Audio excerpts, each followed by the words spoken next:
নমস্কার। এই আয়ুর্বেদের উপর বিশ্বাস রেখে যেসব রোগীরা আমাদের কাছে এসেছেন, যারা আমাদের থেকে পরিষেবা পেয়েছেন, আমাদের পরিষেবার ফলে তারা যে ফলাফল পেয়েছেন, তাদের এই অভিজ্ঞতার প্রতিচ্ছবি আমরা আপনাদের কাছে তুলে ধরছি। আমার নাম সাইফুল ইসলাম, আমি মুর্শিদাবাদ থেকে আসছি। পেশেন্ট আমার ভাই। প্রথম ঠান্ডা লেগেছিল। ঠান্ডা লাগার পরে এইখানে একটা গ্ল্যান্ড তৈরি হয়েছিল। ওই গ্ল্যান্ডটার জন্য ডাক্তার কাছে গেছিল। ডাক্তার বলেছিল যে এটা ছবি করো একটা। ছবি করার পরে বললো সিটি স্ক্যান করো, বহরমপুরে এটা। সিটি স্ক্যান করার পরে ডাক্তার বললো যে খারাপ একটা কিছু হতে পারে, আপনি বায়োপসি করান।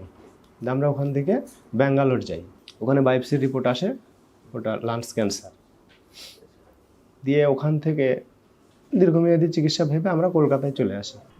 লাঞ্চের সাইজ মানে স্টেজ পার হয়ে যাচ্ছিল, তারপরে ওই ছড়িয়ে গেছে। এখন ডাক্তার যেটা বলছে পায়ের দিকে,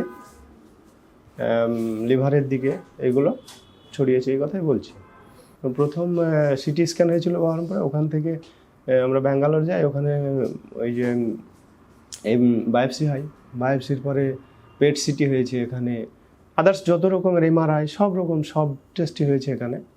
হওয়ার পরে ওর কেমো প্রথম দিয়েছিল ছটা কমপ্লিট হয়েছিল। রেডিয়েশন দিয়েছিল 30টা, ওটাও কমপ্লিট হয়েছিল।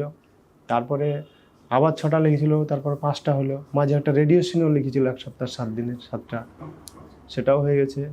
তবে যা কিছু হয়েছে সেগুলা নিচের দিকে গেছে, ওপরের উন্নতির কিছু হয়নি। গত 1 মাস থেকে 19 কিলো ওজন কমে গেছে। মানে এখন চলাফেরা একদম প্রায় নাও, হয়তো 5-7 হাত হাঁটলে বুঝতে হবে, এরকম হাঁটার মতো ক্ষমতা নেই। আর প্রচুর যন্ত্রণা। এখন এই সিচুয়েশন, মানে ও অ্যাকচুয়ালি সুস্থ স্বাভাবিক কোনোভাবেই চলাফেরার মতো আর নয়। আয়ুর্বেদিক আমরা ফেসবুক অনলাইনে দেখলাম যে এই স্বাভাবিক যদি থাকে, বেঁচে থাকে, এটাই চাইছে। ওই জন্যে আরও আসলাম, স্বাভাবিক জীবনযাপন যাদের কিছুদিন করতে পারে আরও, এই জন্য আসি। এখনও খাবার দাবার মোটামুটি স্বাভাবিক খাবার খাচ্ছে, জলও স্বাভাবিক খাচ্ছে। খাবার এখনও অসুবিধা হয়নি। মাঝে মাঝে পেটে যন্ত্রণা, বমি এসবগুলো হয়, এবং খাওয়াটা নিজের মতো নিজেই করতে পারে। দেখলেন তো, তাদের কথায় যে আত্মবিশ্বাস ফুটে উঠেছে, সেটি আয়ুর্বেদের জন্য সাফল্যের প্রতীক। আরও অনেকের জীবনে আয়ুর্বেদের আলো ছড়িয়ে দেওয়ার আপ্রাণ চেষ্টা আমরা প্রতিনিয়ত চালিয়ে যাচ্ছি। ধন্যবাদ।